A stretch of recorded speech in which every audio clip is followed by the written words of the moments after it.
Hey, this is Pastor Lofton, and we are back recording. We're doing behind the scenes. Oh man, we have an awesome staff member here today, Elder Chris Davis. Man, we just glad to have you. Thank you, Pastor. And we're doing this, of course, so that you all can just get familiar with the staff members that we have and the roles that they do in our community. I know we were mentioning, hey, we have support people. But we want you to know who those support people are. And before we get started with our interview, I just want to, just on behalf of Apostle Williams, he's our visionary behind our community and also our senior pastor at World Overcomers. So we want to welcome you on behalf of Apostle Williams. Amen. Amen. So me and Elder Chris are sitting here, man, and we are drinking coffee. We having a good time. That's it. So coffee go with good conversations. Amen. I touch and agree with that. Amen. Pastor. I touch and agree So with that. how you like your coffee? Oh, I love it. As a matter of fact, this is one of the key elements of my role at World Overcomers. Wow. I go from office to office. Coffee. Awesome, man. I like it. I like it. So my coffee, most people say that I'm not a real coffee drinker. Okay. Because I have ice cream coffee. You know what ice cream coffee is? Like, it's not straight black. You got all this stuff in there. Oh. You got creamer, you got sugar, you got all this in there. Yeah. You know, but hey, I like it this way. You're Amen? right. So we're going to just, man, go ahead and jump on in and just introduce yourself and tell us what you do here at World Overcomers. Sounds good, Pastor. Well, my name is Chris Davis. I am the Chief Ministry Officer here. It's pretty much the way it sounds. I deal with all things ministry, from staff members involved in ministry to team ministry leaders such as counseling, healing, deliverance, prophetic. And I also deal with the Destiny teams, our frontline service, my favorite folks who deal person to person with our members and guests who come in every day on Sunday. And it's a real privilege to serve in this capacity. I love it because it kind of still keeps me on the front line, in the trenches, shoulder to shoulder with the people who touch our members and guests every week. So, man, that's awesome. So I just want to ask you a question. You know, I know a lot of people came to World Overcomers various ways and means. Mm-hmm. So my question is, how did you get connected with World Overcomers? It all started with a girl. I wish it was more prophetic than that. But in my old job, I used to drive by this building all the time. My job would kind of take me around Memphis, and I would drive by the building with the big Statue of Liberty out front, and I'd be like, ooh, provocative. Never go to that church. So anyway, but then I met my wife. I hadn't been in Memphis that long. I had moved here from out west. But I met a woman that I knew from the moment I laid eyes on her that she was the one.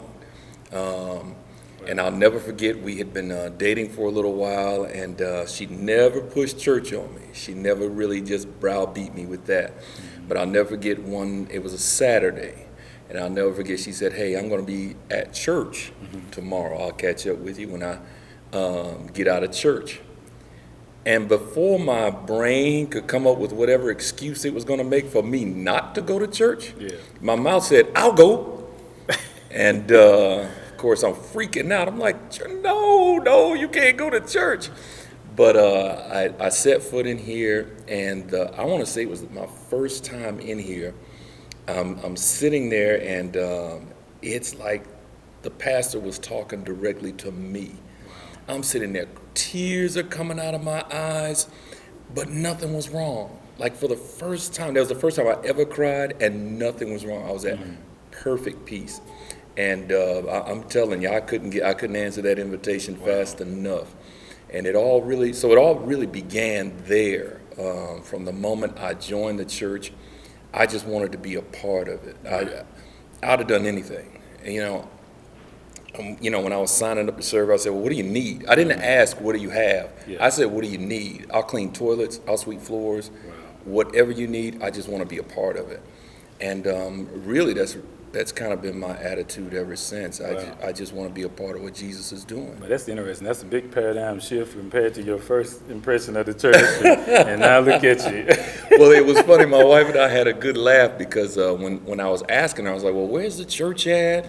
And she was real, like, she wouldn't be clear. Yeah. So, me not being from here, she tried to be slick and say, well, you may not know where it is. It's at, Winchester and Kirby. I said, Winchester, I'm through there. There's only one church that I know of at Winchester. You don't go to the church with a big Statue of Liberty out front, do you? And she did like this. I said, oh, man. But the joke was on me. Right. The joke was on me. Amen. And ever since then, especially after I've gotten some knowledge and I know what that big Statue of Liberation means, Amen. it changed everything. Man, what a privilege to be able to be behind the scenes when we brought that Statue of Liberation here, and in the planning. And then I remember just like it was yesterday when they brought it on a big old trailer. Oh man, it was an awesome experience to see that Lady Liberty standing tall with the cross. Man. Amen. But I just want to ask you. I know since you've gotten here, and I know your hand has been put to many plows. Yes, sir. Yes, sir. So out of all the ministries that you've done, experiences that you've had, what's one experience that may have stood out to you that you've had here at World Overcomers? Oh, and maybe in your department, Yeah. Oh my gosh. An experience that has stood out to me. I've had so many. I would say it's interesting how God has always kind of kept me around our youth. Mm-hmm. That is one area that I never, I never imagined myself being part of. So from the time I first served, I started out in special events and then moved to our HHCRC, which is one of our outreach arms, and the department they put me in was with the youth. And even now in my capacity, since I've been on staff, for some reason I still remain connected in that area. So I think as far as any overall experience that I have, it's just a unique way that God, I don't know what his plan is there. Yeah. And I thank God for that team. We've got the Hines we have been praying for them for a couple of years that God would raise up pastors for our youth ministry. But for some reason, I've always just kind of remained plugged into that. And I think that's been fulfilling for me to see what God can and wants to do with the next generation for this house. That's awesome. We talked about coffee at the beginning. Yeah. I just thought about an experience that, in Jackson, the church that I oversee there in Jackson, Tennessee, we have coffee, and I know they have coffee in the bistro here in Memphis, but it's like in the morning we get together and we drink the coffee and we make that connection. Yep. And then on Bible study nights, we always, before the pandemic, when I would send out the link, saying join us for Bible study, and I put a coffee emoji. Oh, yeah. And so then even when we went online, virtual during the pandemic, I was still putting those coffee emojis. And it seemed like every time I put a coffee emoji with a Bible, we had more people that chimed in. There's something about that coffee. I don't know. About it. And what it is it reminds you of fellowshipping and communing. And that's what we are. We are a community. We commune together. And so when y'all watching this, go and get you some coffee and watch this. That's right. So I know you kind of remind me of myself. Happy-go-lucky and friendly, and you don't have no enemies. What you got? What the phrase? How you say it? You always make friends or whatever. Yeah. I don't know what the phrase what they say, but you know what I'm saying. Yes, sir. So in saying that, what is your personality? I know we learned about the different personality types. I encourage you, if you've never done that, that's a lot of fun to kind of discover how God made you. But I am sanguine, quite sanguine, and I love people. I have a passion for people, and I love to see God do his very best in their lives. That's awesome. I think that phrase is meet no strangers. Meet no strangers. I try not to. Yeah, so being a sanguine, and I remember seeing you, I don't know if it was your first ministry in the parking lot, and actually, to be honest with you, what you did then is the same thing you're doing now.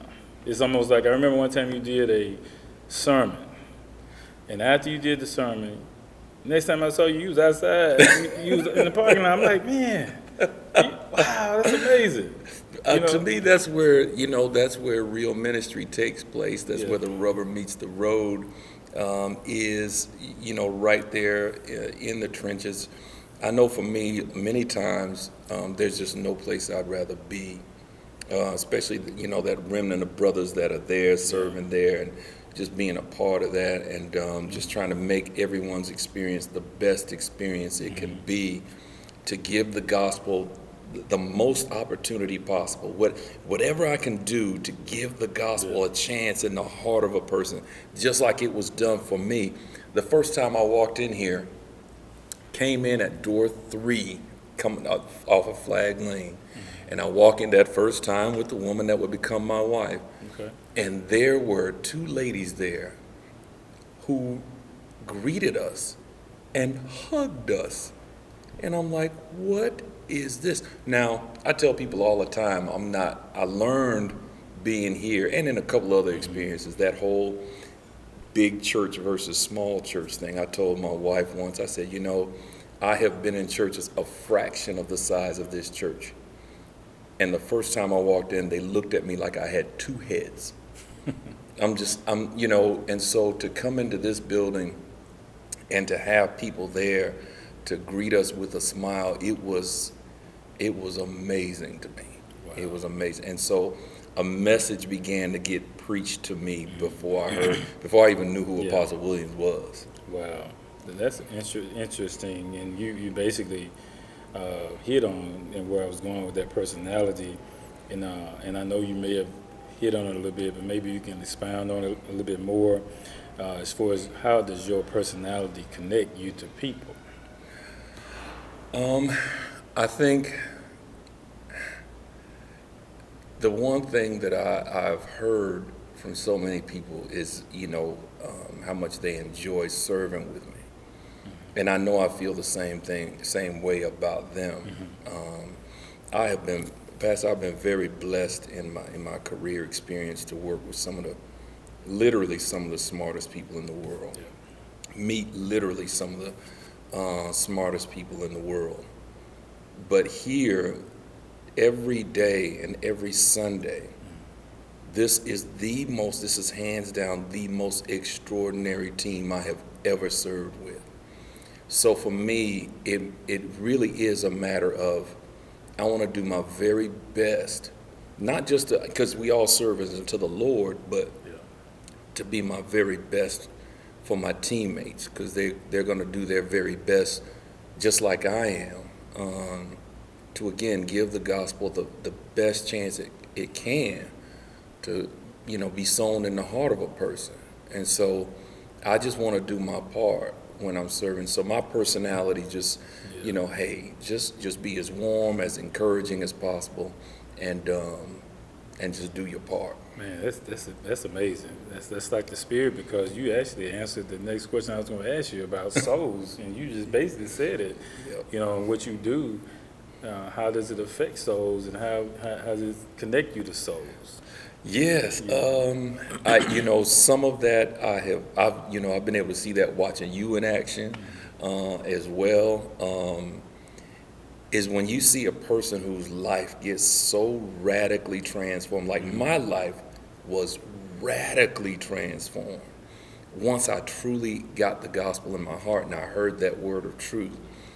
When you see a person come to freedom as a result of that, when you see people just overjoyed, unable to contain themselves with joy, and the tears are flowing, and you hear them say, I just don't know what I would have done. Oh man, there's nothing like it. Yeah. There's just no greater feeling in the world than to be a part of that. So that's amazing. Wow, man, we've enjoyed having you today, man. Yes, sir. And anything else you want to say before we end this awesome behind the scenes? No, that again, it's just a real honor to be a part of the team. I would just share with anybody who is doing what I did and kind of running away from calling. I would say to just respond to the call of God the way we did. Yeah, awesome. And it's just so fulfilling. So surrender and respond to the call of God, because now is is the best time ever to do so. Man, amen. And you know what? I'm going to end this, but I just can't help but notice your shirt. You know. Yes, Can sir. you talk about that? Oh, yes, sir. Yes, sir. I'm one of my roles here is I help. There's a team of us that are responsible for equipping the saints. We are what's called an apostolic house, and in the apostolic role in the kingdom, your role is to equip the saints for the work of ministry. So I'm part of a team on our pathway called the Pathway Institute. We have various courses designed to equip people, and right now we're experimenting with some various marketing ideas to encourage people to sign up and get equipped so that they can be all that God has them to be. So I wore it today partly because it's hot outside. But it's just part of what we're playing around with right now. Man, that's awesome, man. How can the community get in touch with you or your department? Absolutely. Again, we're right here in Memphis, Tennessee, and if you want to reach out to me by phone, my number is 901-844-3813, or you can reach me by email at cdavis@wombc.org. Amen. So that wraps up our behind the scenes with Elder you, Chris Pastor. Davis. And when you watch this, I know you probably gonna have some coffee. And my question is, how do you like your coffee? And the best way is with church and with community. Amen. Amen. All right. Cheers. God bless you all. Bless you now.